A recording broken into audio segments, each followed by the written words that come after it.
So good evening, everyone. Welcome to our second community engagement session for the Community Center in Tysons. My name is Karen de Mijango, and I am the Regional Manager at the Department of Neighborhood and Community Services in the North County part of the county, which is Region 3. We are grateful that you are here with us to engage in this very important conversation and to obtain your feedback for the programs and services for the future Community Center in Tysons. At this time, I would like to briefly introduce the team and my colleagues at the Department of Neighborhood and Community Services who are here present today and continue to support this project in Tysons. We'd like to welcome Norma Lopez. She's our Division Director for the Inclusive Engagement and Targeted Interventions Division. We have our team of community developers.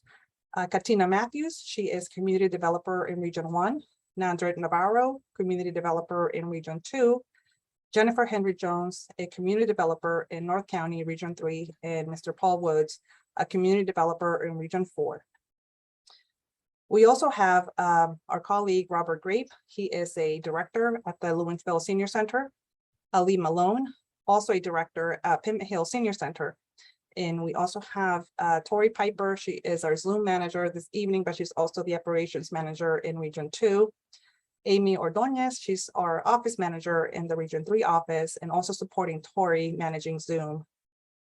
During the breakout sessions, a member of this team will either facilitate the discussion or be the note taker, just for your awareness.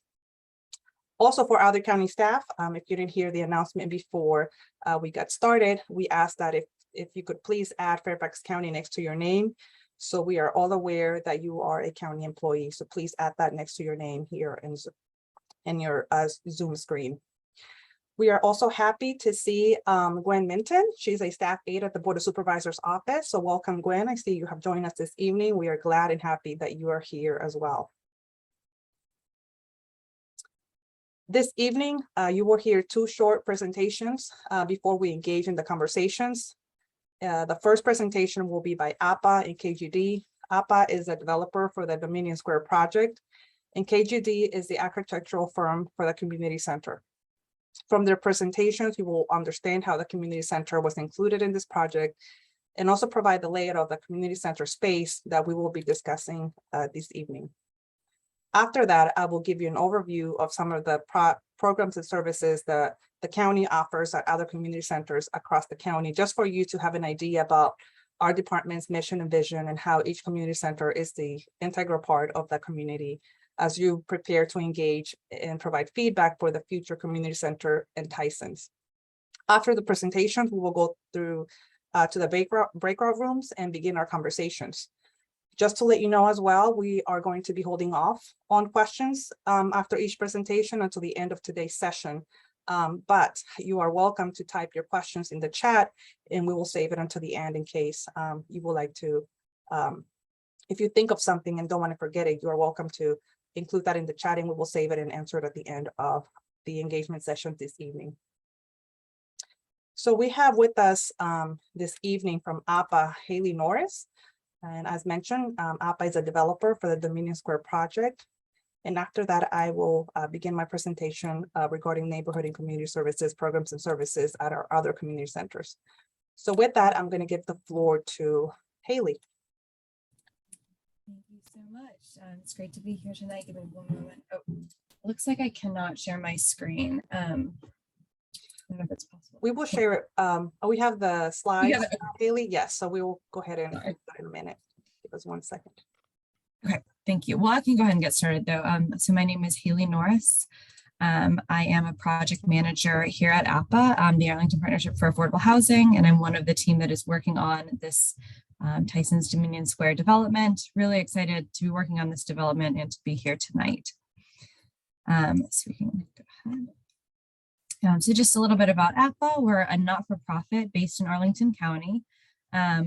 And our mission is to develop, preserve, and own quality, affordable places to live, promote stability and opportunity for our residents, and advocate with the people and communities we serve. So just want to highlight that along with building really high quality buildings, resident services and being really engaged with our community is a very important component of our mission and who we are and what we do. So we currently own over 2,000 rental homes at 18 different properties. We have about 700 units in development, including one currently, I think it's about 150 units in Fairfax County, and quite a few more apartments in active pre-development, kind of like this one. So we are regional. We're based in Arlington, and we operate in Arlington County, Fairfax, Loudoun, Montgomery, and we're working on one in DC as well. So that brings us to Tysons Dominion Square. So APA and the Fairfax County Redevelopment Housing Authority had a desire to develop affordable housing in the Tysons Corner area, and we're seeking to find a site that would be suitable for that mission. In the spring of last year, 2021, APA was able to gain site control by entering into a contract with the current owner for the site that you see here, kind of highlighted in orange. So that's the site. It's currently used as a parking lot for one of the car dealers right there. What's so great is that it is like 0.2 miles, so less than a quarter of a mile to the Spring Hill Metro station. So wonderful transit access, terrific location, walkable to other amenities. There's a Walmart right there in that neighborhood. So that's the site we'll be developing. And this is an overview of the overall development program. It's going to be a 20-story building with 516 apartments. It's going to be 100% affordable at different levels, between 30 and 60% of the area median income. There will be a range of unit sizes from 1 bedroom up to 3 bedrooms. And in the base of it, you'll see this a little bit better in the next slide, but we'll have about a 30,000 square foot community center that'll be owned and operated by Fairfax County. Yeah, you can go ahead and scroll to the next. I think that's good. So there you go. So that's the community center there on the corner. It was, and this is the perspective here as you are looking from the metro kind of down Spring Hill Road, and this is right on Spring Hill Road. It was really important to have this prominent, distinct space that was very much its own piece of the building, very separate from the residential in form and aesthetic.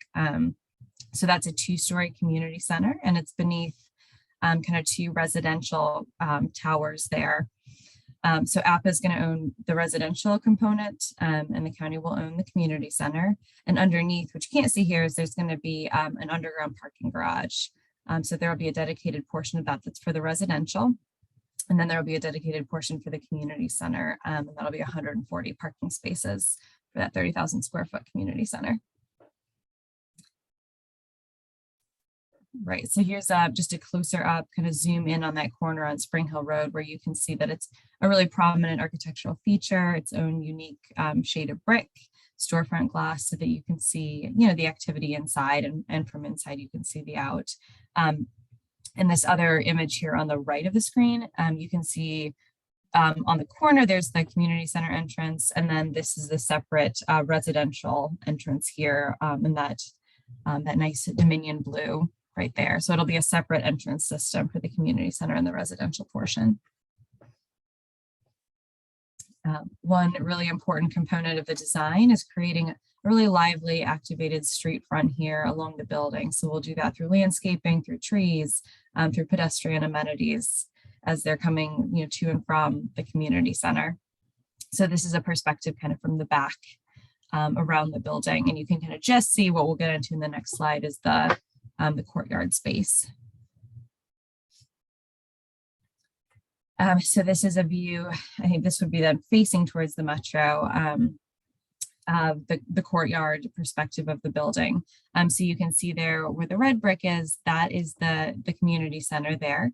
And that kind of ground level terrace area, that'll be a courtyard that's for the community center use as well. Above that, there's kind of a 2-tier courtyard that'll be for the residential component of the building for those families that live there to use. So this is the proposed current interior layout for the community center. So you can see on the first level where you're coming in at the corner at the main entrance and lobby, there will be a 2-story gym. That's the shaded in green part there with some areas to kind of serve the gym space. And then the purple on the first floor and the red on the second floor, those are kind of multi-purpose flexible spaces that can be used for county programs within this community center.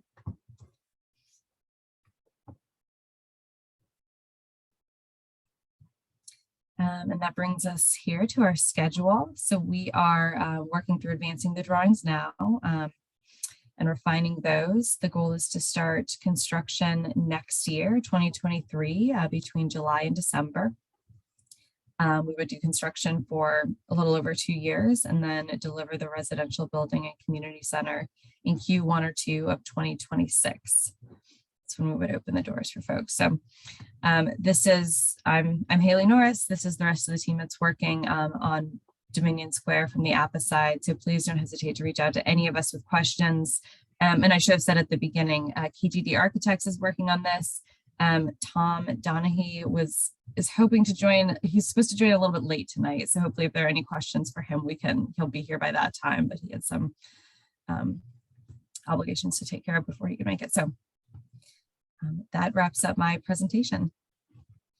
Thank you, Haley. That was really helpful and informative. And just to remind everyone, if there were any questions that you're thinking about, Haley was going through her slides, you can jot them down with where you are, or you can put them in the chat and we will make sure that we come back to them after the engagement sessions this evening. Now I will start my presentation on the Department of Neighborhood and Community Services. So we'll give it a minute to wait for the slides to come up.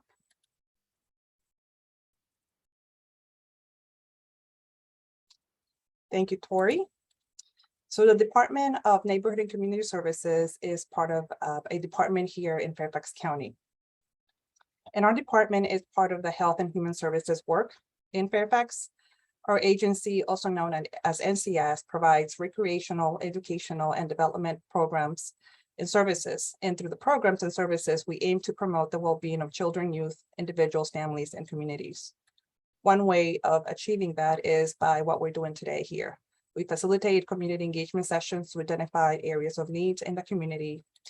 And other ways by connecting and collaborating with residents and partners to promote equity and to create positive outcomes for people of all ages and ability in Fairfax County. We have a large agency in the department with various units that conduct this work. In the next slide, you're going to see a number of hexagons.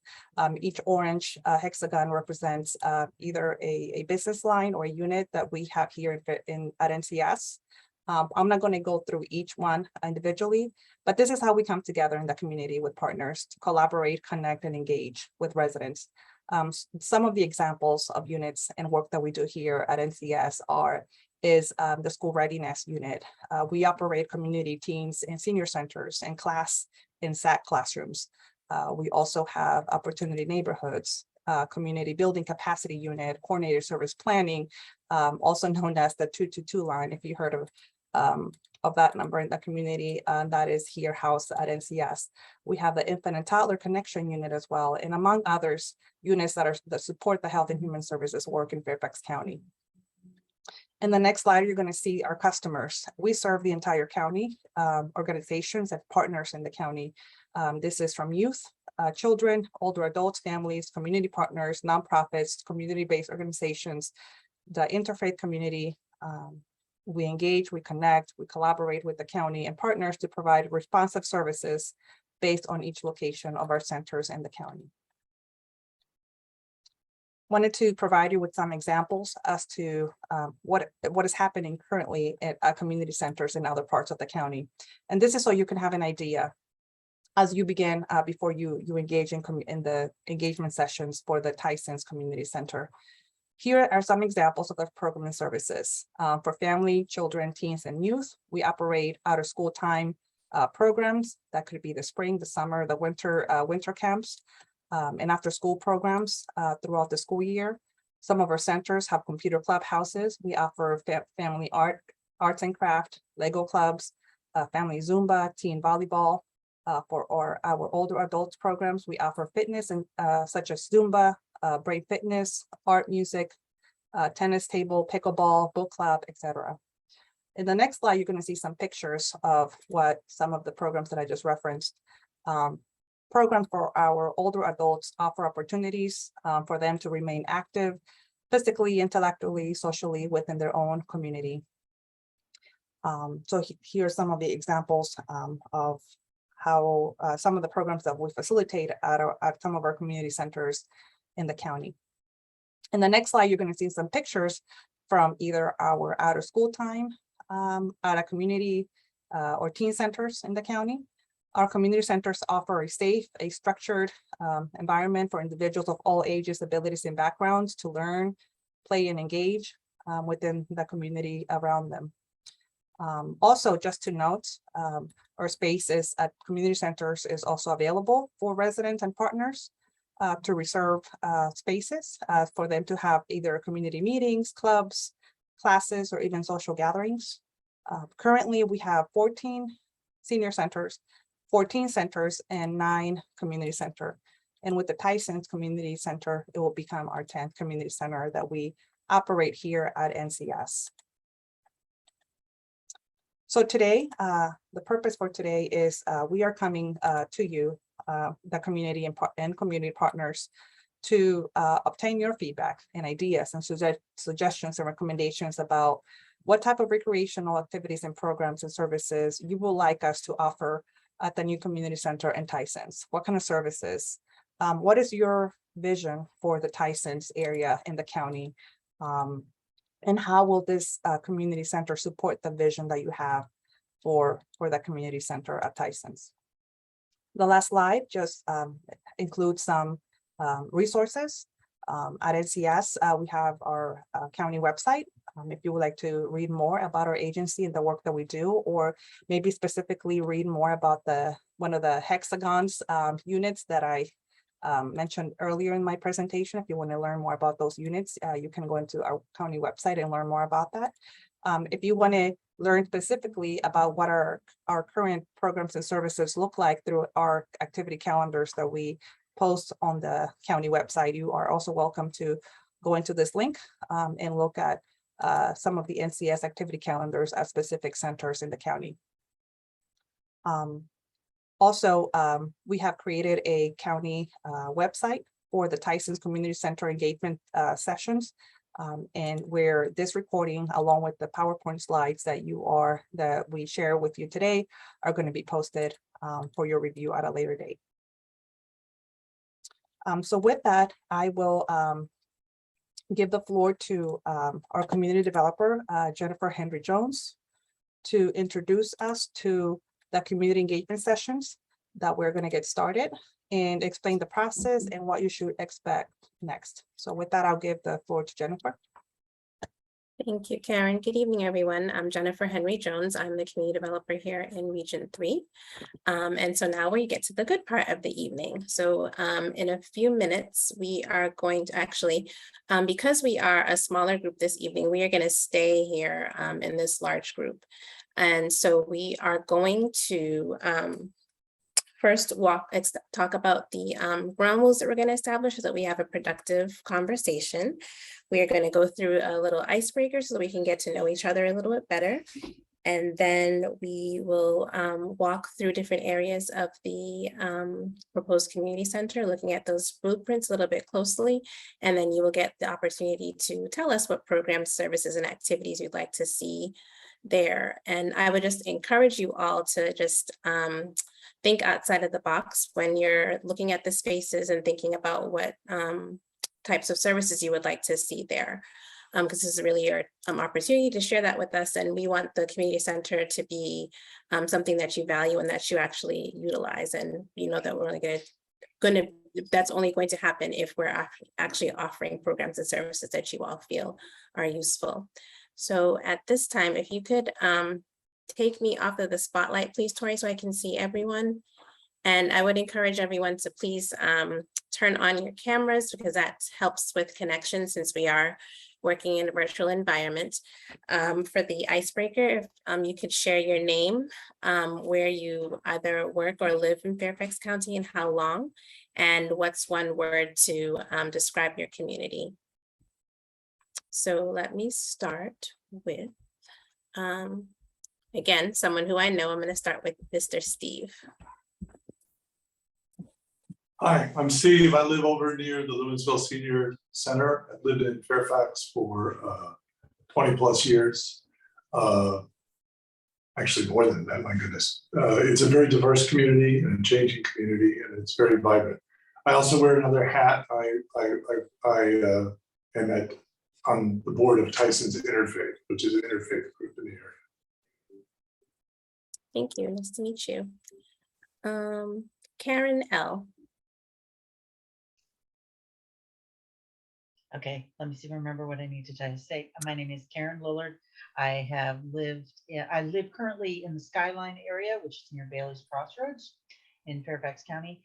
And I've lived in Fairfax County for 23 years now. And what was the other thing you were supposed to say? And what's the word that you would use to describe your community?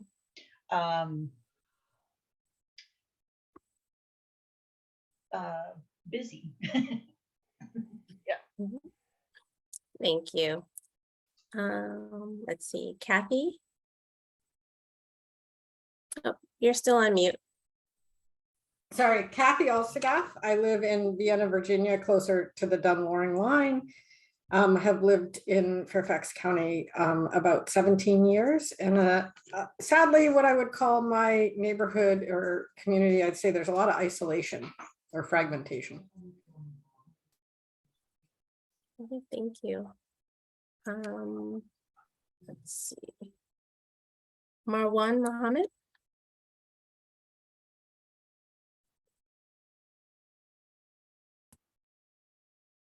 Good evening, everybody. My name is Marwan Mahmood, and I'm a project coordinator in Fairfax County's Department of Housing and Community Development.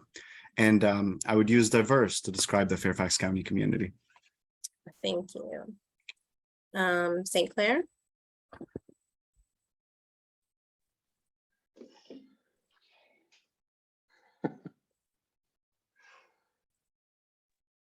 Sorry, can you hear me? Yes. Yes, thank you. I'm St. Clair Williams. I'm actually a senior planner with the Fairfax County Department of Planning and Development. In the urban center section, we actually do the land use review and the kind of the placemaking review for development in Tysons. So I'm just very interested in this project. I actually worked last year was a federal a final development plan that came in for at that time was going to be just one tower. That was going to be affordable housing, and now they're coming for a second. So I'm just kind of following this development, just interested. And I guess for one word for me in my term to say it's growing, Fairfax County, Tysons. Thank you. Martha. Good morning or good evening, everyone. Martha Sansevier. I'm with the Department of Public Works in Fairfax County.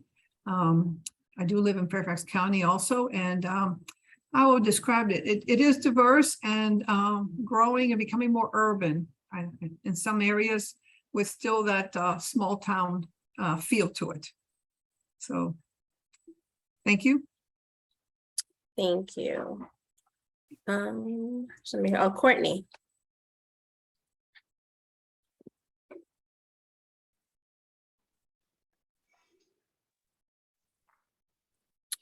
Perhaps she stepped away.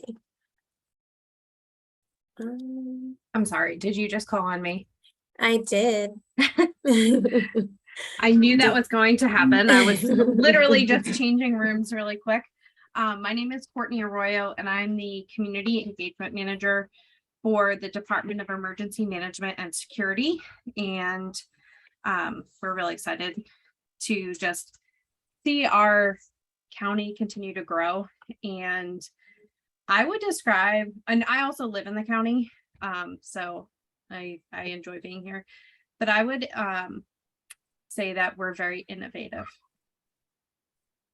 Thank you. Wendy? Yes, hi. I am born and raised in Fairfax County and now have the privilege of working for Fairfax County on the Wellness, Health Promotion and Prevention team. Still have many family and friends in the area. So I love to see the direction that the county is going, but I would describe, my first word was diverse, but that has been said. So I'm going to go with eclectic to describe the county. Thank you. Tom, did you want to go next? Well, since my word was just stolen, my name's Tom Donahue. I'm one of the many architects on this project. Very happy to be here. And I reside in Bailey's and been here for, I guess, almost 18 years now. And what different word can I use? Multicultural, has that one been used yet? Not yet. All right. Thank you. Norma, did you want to introduce yourself? Good evening. My name is Norma Lukas, and I am the Division Director for Inclusive Engagement and Targeted Intervention with the Department of Neighborhood and Community Services. So community engagement is very close to my heart. It's good to see all of you here tonight. I am a resident of Dunloring via New York City, if you can tell by my accent. And the word that I would use to describe Fairfax County is passionate. Thank you. Nandra, did you want to go next?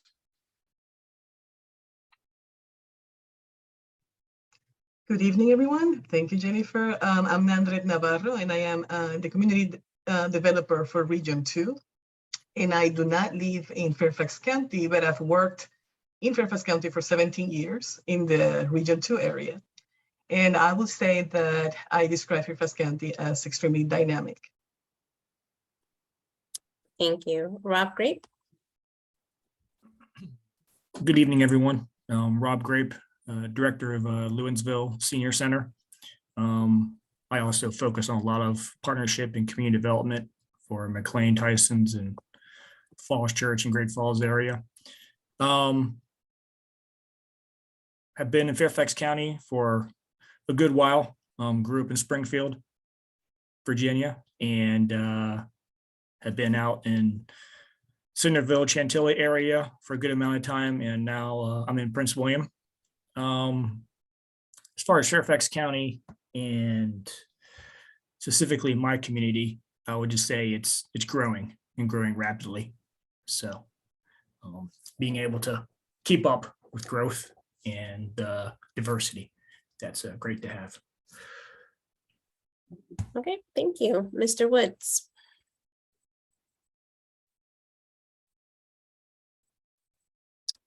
Good evening. My name is Paul Woods. I work as a community developer in the Region 4 area.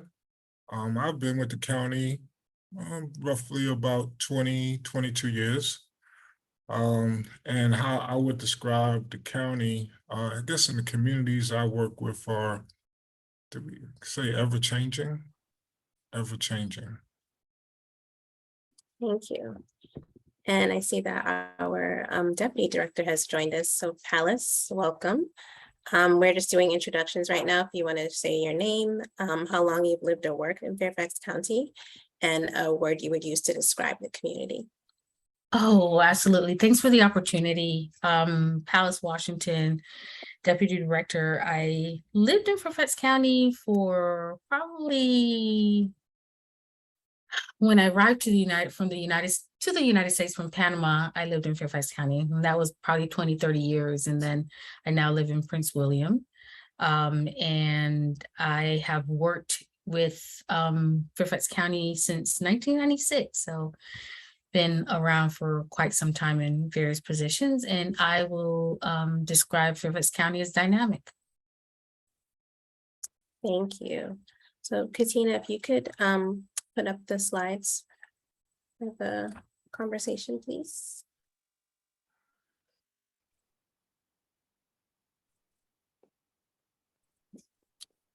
And I think go to slide 3. Thank you. Okay, so before we get started, we just want to talk about group agreements, or you might refer to them as ground rules. And these are just things that we all agree to so that we can have a productive conversation. So we want to listen for understanding. We want everyone to respect the group. We want everyone to participate, no one dominate. Speak your truth without blame or judgment. Please ask questions. If we do not have the answer, we will make sure to find the answer for and get it to you. Consider this Las Vegas. Personal stories stay in the group. We ask you to share the responsibility for keeping the discussion moving and on track. And most importantly, we want you to have fun. As I said earlier, we want you to think outside of the box, be creative when it comes to what programs and services and activities that you envision taking place at the center, because this is your center. We want you to find it useful. Next slide, please. Okay, so we've done this already. So next slide. Thank you. Okay, so now our first question is, what recreational activities, programs, and services would you like to see in this interior space? This is the lower level of the center. And if you have any questions, we do have the benefit of having Tom on the line right now, so he can answer any questions that you may have.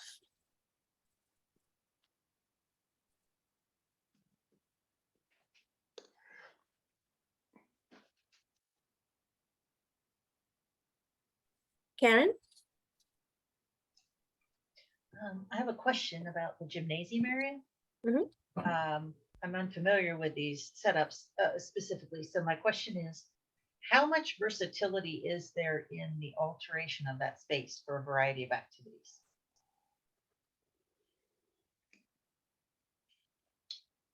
Maybe I can answer that one. Can everybody hear me? Yes. The gym would be an extreme multifunctional space that can adequately serve a lot of different activities. It would be, I would just describe as normal to the county offering. But I think part of this discussion is to ask those questions of maybe there's things that we don't know that people would like to have as part of the gym.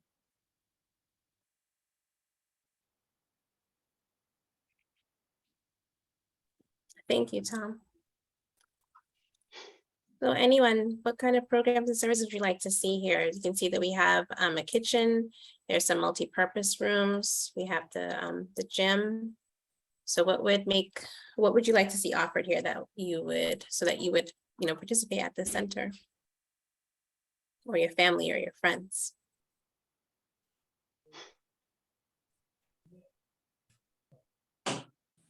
Jennifer. Kathy? Oh, sorry. Kathy, Oh, I'm sorry. Kathy? Go ahead. Go ahead.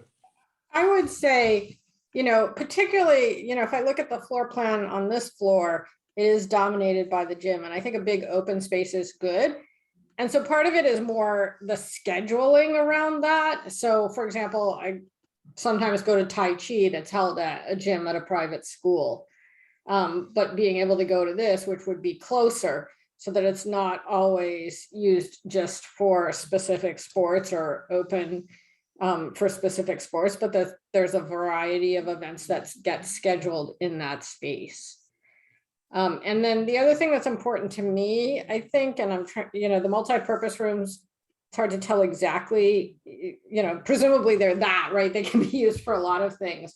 And I presume there's storage space. Yeah, it looks like there's storage space for things like tables, because having opportunities, I'd say, for intergenerational interaction is really important to me, particularly as I get older, to have, programs where older people can get together with younger people. And so making sure that, whether the doors need to have windows or whatever, so that can be safely accommodated is important to me. Thank you for sharing, Kathy. And before we get to Steve, I just wanted to invite Ali or Rob to share some of the intergenerational programs that take place at the centers that they work in. Sure. Good evening. My name is Rob.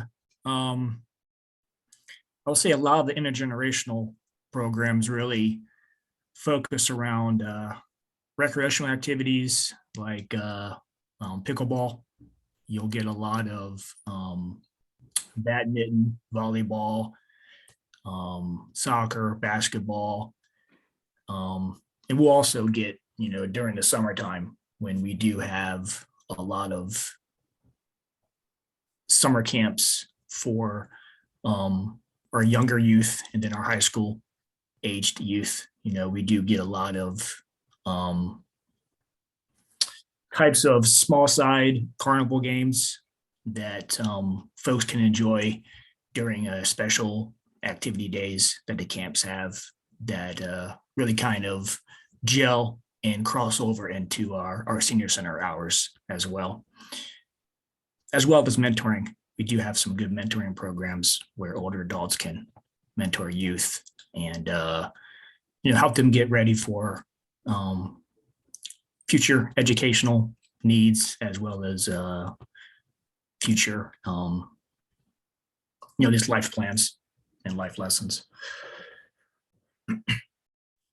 Just to hop in as well, some of the other things that we do go through and do with intergenerational programming really does fall into like the arts and crafts side. So arts and crafts is a huge thing that goes through with intergenerational programming just in general, whether it be making candles, whether it be going through and having, like Rob had said, having a special day where they're able to go through and teach each other how to go through and play games, whether it be something like badminton, whether it be something like backgammon, whether it be something like cornhole. So there's a bunch of different programs and things that are out there for intergenerational programming, and being able to go through and use not just the multi-purpose spacing, but also the gym areas and some other things would definitely be super helpful. Thank you, Rob and Ali. And again, I just want to encourage everyone to please share the ideas that come to mind. You may be familiar with some of our other centers. I don't want you to make the assumption that because something is offered at one center that it's automatically going to be offered at this center. NCS is hyper-focused on responding to residents' needs. And so it's based on what you tell us here tonight. And in the remaining sessions, that is what's going to help us develop the programming and services that we see here. So if you specifically want badminton, we need to hear you say it. So I just want to encourage you all to please share your ideas. Steve, I know you had something to say. No, I was talking about the gym. I mean, it seems to be structured like a basketball court, but it strikes me that all those other sports or recreational activities like pickleball, badminton, volleyball should be easily adapted to that space. The other multi-purpose spaces are different. My only thought was on this first floor, there's probably going to be considerable amount of toing and froing and noise. So the fact that there's a kitchen there is good because you might want to have, a party space in that bigger multi-purpose space, and reserve the quieter activities for the second floor, perhaps. Camp-like activities would be on that first floor, and that was my only thought. Thank you. Courtney? Yeah, I just had a quick question. Are you guys going to have a sensory room in this new space? So nothing is slated for this center, but if that is something that the community indicates that would be helpful or valuable, then that will be added to the list. So is that something that you're saying that we should include? I mean, it's just a suggestion. I know that there's, a lot of kids who have IEPs that do need a break, especially from, the loud noise and activity, which I've heard feedback, like, especially when you're in those large gym areas, it tends to echo and, if they're sensitive to hearing, just having a space for them to go to is helpful. Thank you. I put in a vote for some quiet area where people can escape the noise. And I know this is a difficulty in some other community centers and libraries. You use the dividers between the different multi-purpose rooms. You can often hear what's going on. So you want to be careful in having too many activities that interfere with other activities from the noise. But the sensory room, that I think is great. Karen? I've got a couple, this is kind of a multi-part question, depending on what your interests are to the first part. So do you have a sense of the people who are going to live in the building above this community center? Is it a variety of ages? Or is it primarily families with young children? Do you have a sense of that at all? My guess would be that it would be a variety of ages, but I don't know, does any of our leadership staff have an answer for that? I can maybe take that one as well from APA. That's a good question. It will likely be a mix. The majority of the building is 2 and 3 bedrooms, so I would expect that it is more oriented towards the family demographic, but certainly it's not age restricted or anything, so anyone can live here as long as they income qualify. Gotcha. So to take that, one of my things that I've noticed at some of the other community centers is a lot of programs for seniors and a lot of programs for school age kind of youth, but kind of a gap for working adults. And so I don't know the whys and wherefores, but my question has to do with, is anybody considering what's the balance of the neighborhood around the community center? What's going to be the balance of people in the building? And then is there enough of a variety of programs that meet not just kids and seniors if there's a lot of working adults as well in the area or in the building, number one. And number two, I've been to other community centers where the closing time is something like, I forget if it's 7 or something, which again is fine for people who need things during the day, but if it's a working adult, they're going to be more apt to want services later. So I don't know if any of those concerns are covered at all. Thank you. Those are important points for us to consider. I don't think we can necessarily speak to the hours of this center specifically. I know that most of our centers, they close around 9 o'clock, but the intention of this center isn't just to serve the folks who live in, who will live in the towers, but the Tysons community at large. So we want to be able to provide programming that will meet as many needs. Okay, so why don't we, if we don't have any other comments regarding the lower level, why don't we transition to looking at the upper level? And this is just, this slide here has both levels. You know, sometimes people want to see a side by side. So if we need to go back to this slide, we can. But we'll go to the next slide, please, Katina. Okay, so now this is our upper level. And again, the question is, what recreational activities, programs, and services would you like to see in this space? As you can see in the red, we have several air spaces for multi-purpose, and up here at the top as well.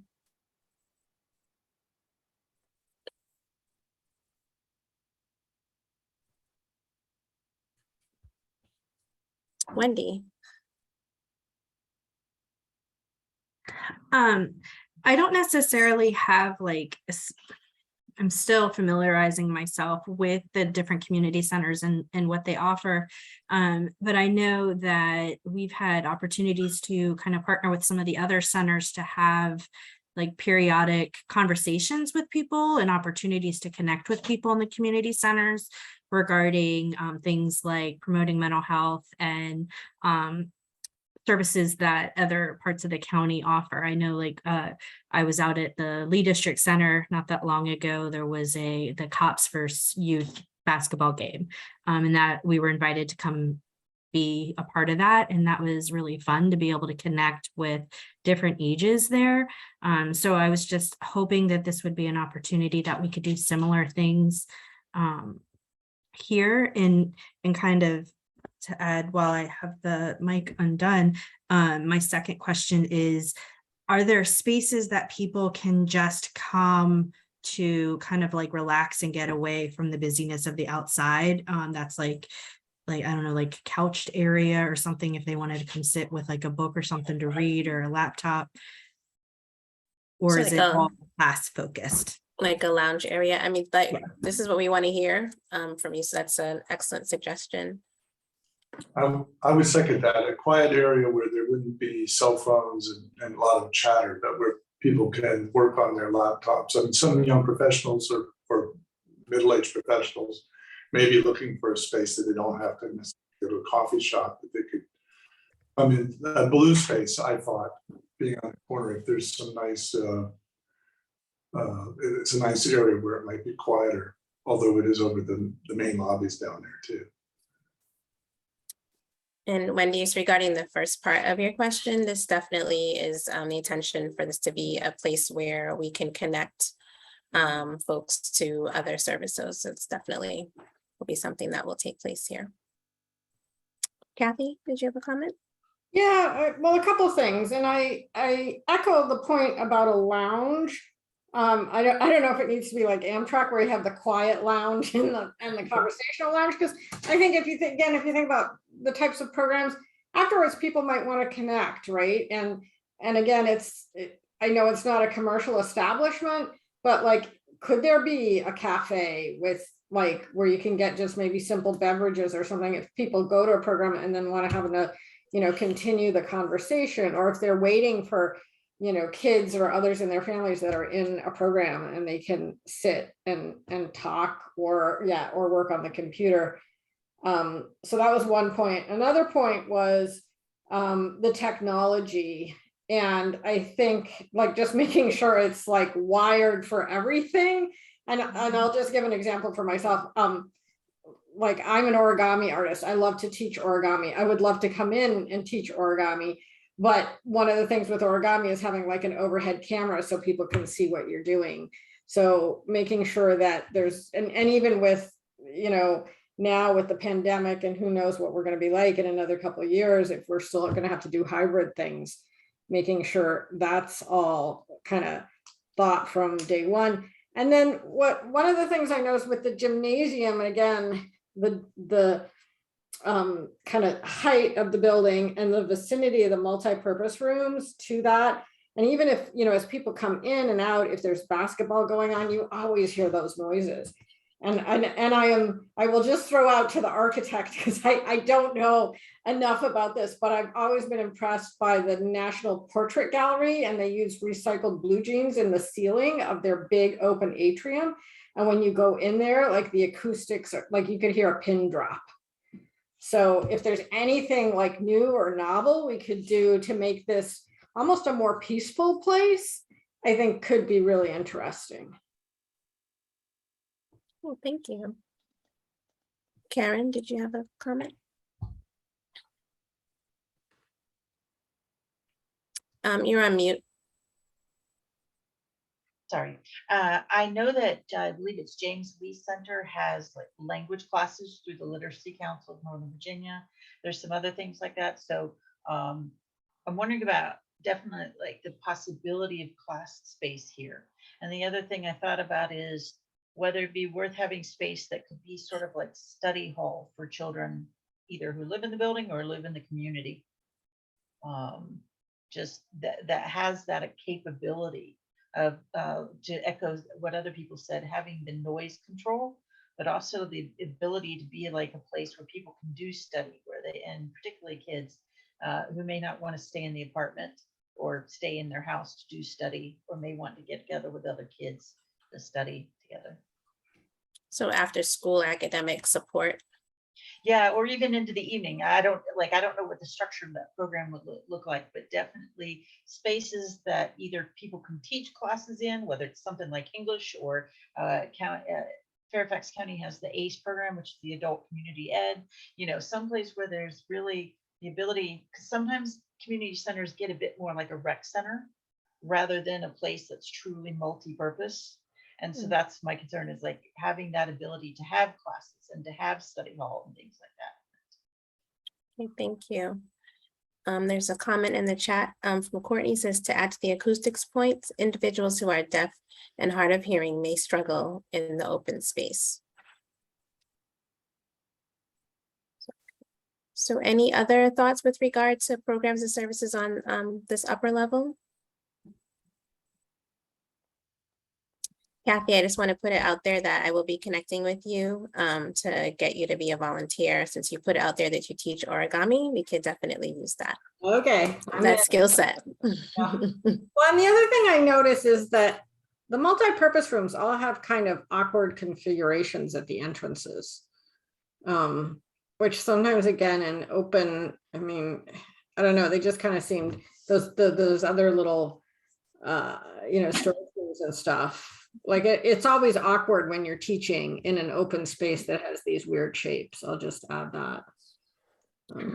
And Tom, do you, it's never clear, like, where's the center of the room type of thing.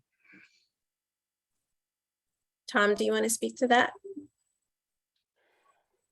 I guess the only thing I would say is that everything is still flexible, right? In this phase that we're in. So all these comments are very important. And once we get to a deeper understanding of the functions of the rooms, then we can work towards making them more appropriate, to those functions. Thank you. But it's a valid comment. Just before I get to Wendy, Kathy, but when you talk about the configuration, what would you envision that would be a more useful configuration? Well, like the blue multi-purpose room is a really odd shape. So again, if anybody's trying to teach in that room, like where is the front? How hard is it for people to see? It's not, I'm assuming there's no columns in there, but sometimes you enter these big spaces and then there's a column in the middle of the room. And then the red ones, like if you look at all of them, except for the two on the bottom, I think, again, they're L-shaped, or I don't know, T-shaped or something. So I don't know if maybe slightly moving the restrooms even to one side could mean that one of the multi-purpose rooms is square as opposed to having a cutout. So that's all I'm saying, is sometimes those awkward configurations just make it a little harder to kind of get everybody's kind of collective attention if you're teaching at something, if that's one of the things that the rooms will be used for. Thank you for sharing. Wendy? I had a question about the multi-purpose room. Those, like the one in the middle there, the larger one, that kind of dotted line, is that where a temporary wall would be able to come out to separate those into two spaces? Yes. So I know I've been in spaces like that in other places where you could hear people having just a regular conversation on the other side. So in thinking about what is in there in that opportunity, when that's happening, is just how soundproof would that be so that it wasn't distracting to the different groups. Okay, thank you. Were there any other comments with regard to the upper level? Okay, let's move on to the next slide. Okay, so the final space we'll be looking at this evening is the outdoor terrace, which is circled here. And again, what recreational programs, activities, and services would you like to see in this exterior space?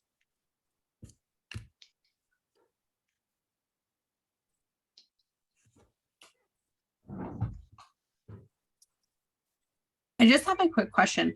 So is it just the space circled in yellow? Yeah, this is the space that the community center will manage. The place that says Rooftop Courtyard, that is managed by APA, as well as the terrace on the left. I mean, I can totally start out. Something for kids to climb on, like some kind of activity area, is kind of like a playground or something, is always great. But I know that some of the outside workout area too, where you can have like the outside machines, is also, I have one in my neighborhood and people use it all the time. So it's just one of those things that you don't see very often, but a wide variety of people could take advantage of it. When you say machines, you mean like bikes or ellipticals or something like that? No, it's like, it almost looks like an adult playground, but it's literally just activities for like adults to work out. Okay. But even like teens could use it, but they're outside, and it's very low maintenance because it's not really electrical equipment. It's just more of like a playground for working out. Thank you. Kathy? I didn't know I wanted one of those, but now I do. And I think this is one of my questions, and I see there's also kind of looks like a tiered terrace on the left, but I think one of the disadvantages of Tysons is how little green space there is, particularly in certain parts of Tysons. So I don't know if there's any accommodation for, biodiversity, can there be even places to do some, attract some birds and maybe some other pollinators. And then I would say, I work very close or to the backside of Tysons, where they put that little terrace in, right? And there's always people milling around there, and they have those couches with the gas fireplaces in winter. And then they have, the space is open, but they bring out a ping pong table sometimes, they bring out cornhole. So just, one of the things would be, is there storage near there to hold some things that could be brought out at different times of the day? And also some seating so people can enjoy the outside space. And I don't know who owns the tiered terrace there, but if there's any chance of doing something around walking around, a meditative path, a labyrinth, you could put a labyrinth on the ground in the tile work that could be made accessible at times. Thank you. Any other thoughts?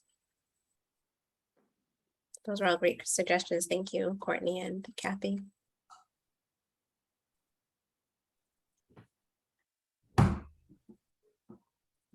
Karen? We can't hear you. Yeah, sorry. This is a random question, but is this a completely non-smoking building, facility, everything? And or, Yes. Okay. And is there some rule about how close it can be for smoking to the buildings? There is, but I am not sure. Does anyone, St. Clair, do you have the answer to that question? Oh, 50 feet. I'm sorry. It's 50 feet. Gotcha. Thank you. So I would Thanks. assume that terrace would not become a place that's either smoking or people would smoke near it, I'm assuming. And Palace, does that apply to vaping as well? Yes, ma'am. Thank you. The building a LEED building or going for LEED accreditation? Yes, it will.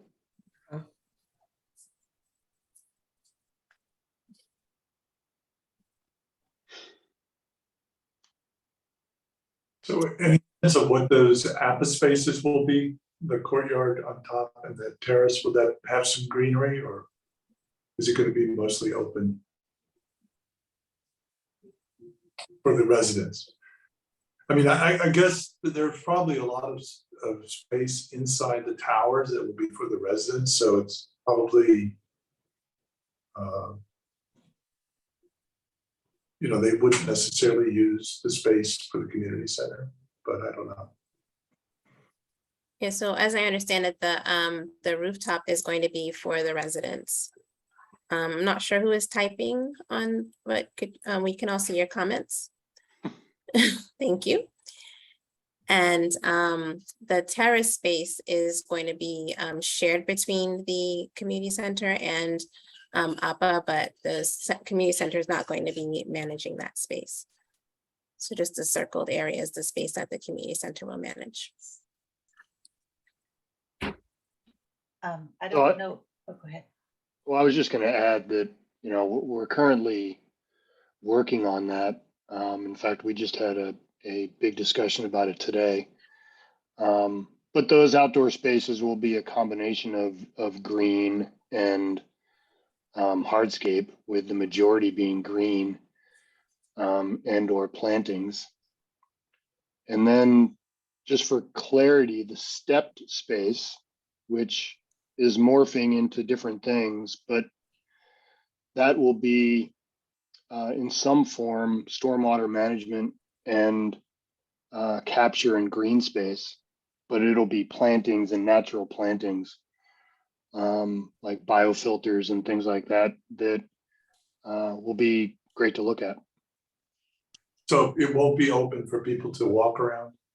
Not the stepped area. Stepped area, okay. But it would provide a nice backdrop. If even at the street level, or even on the terrace that's managed by the community center, it would be a nice backdrop. Correct. Karen? So I'm looking at the wall of the brick behind the terrace, so just directly above, and there's some windows in it. So there are two things that come to mind. I don't know which direction the terrace faces in terms of the sun, but I don't know if it's a concern at all of having any kind of coverage over the terrace, either for rain or for sun or for snow. And then, so that's one thing. I don't know if anybody's considered how that's going to affect the playability of the space if it becomes a play area. Of course, nobody likes a hot slide, so you can consider that. The other thing is that wall, if it does stay open, I'm wondering if you could use that wall for art or mural or something to make that space a little bit more visually interesting to the people who are out on the terrace. Or even having like sensory things that are on the wall that people can touch, kids can touch, or whatever, that they can interact with. Thank you.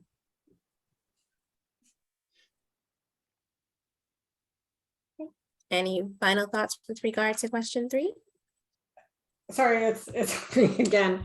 Well, one, I for the terrace with the different storm management plants and stuff, it'd be great to have some educational signage so people understand what's going on there. And then I will say, when I talked about my own local community, I said it was very fragmented. And one of the things, I have some affordable housing near me, and the community that way is very isolated. And one of the things I see here is we have the rooftop courtyard, and this is probably outside the scope of this discussion, but I see what's happening here is there's a wider community that gets access to one terrace. There's people living in affordable housing who have access to the other terrace, and there's no mixing. And, I'll just throw out, and again, I know rooftops, you've got to worry about load, but could you put a community garden up there that's open to others or something? Because all we've done here is then, isolated people again. And that's one of my concerns that I see happening in my local community, and I'm trying to combat. When you're referring to residents, you mean the residents who are going to be living in the structure? They will have access to both terraces, both right. the rooftop and the terrace. But they have a larger landscaped one up top, so they have very little incentive to come down to the lower one, is my guess. So, as I said, I'm sure that's outside the scope of this discussion, but it just struck me.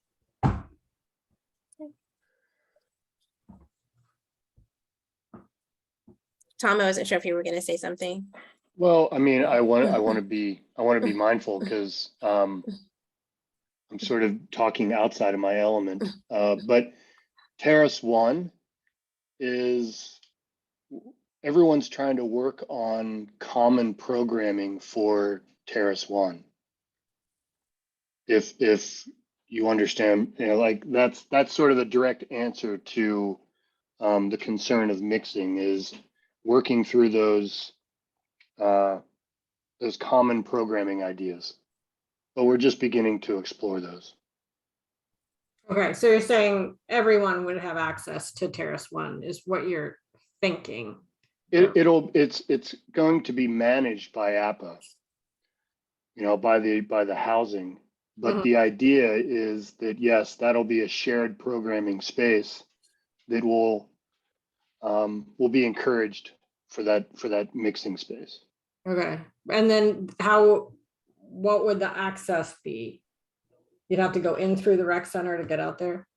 No, there's two right now. There's two access points, one from inside the residential and one from inside the community center. Okay, thank you.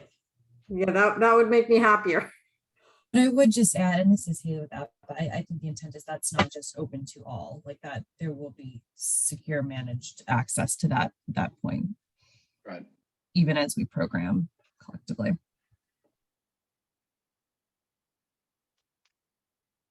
Okay, so any final thoughts with regard to any of the spaces? There's terrace space, the upper level, the lower level.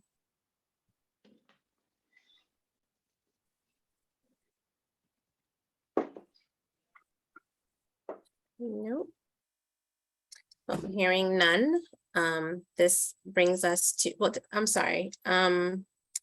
Katina, were you taking notes? Or any of my note takers able to do a quick summary?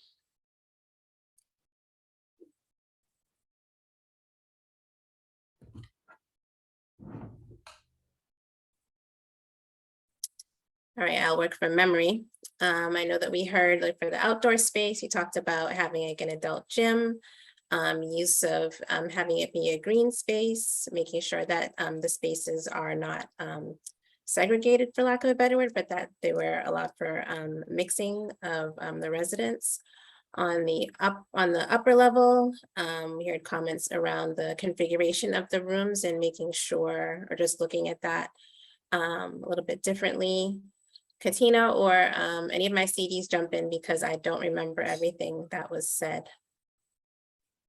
Some of the other things that were Thank said you. too was going through and making sure that there was soundproofing that was there, just so we can go through, and if one activity is going on in one room, you're not really hearing it in the other room if possible.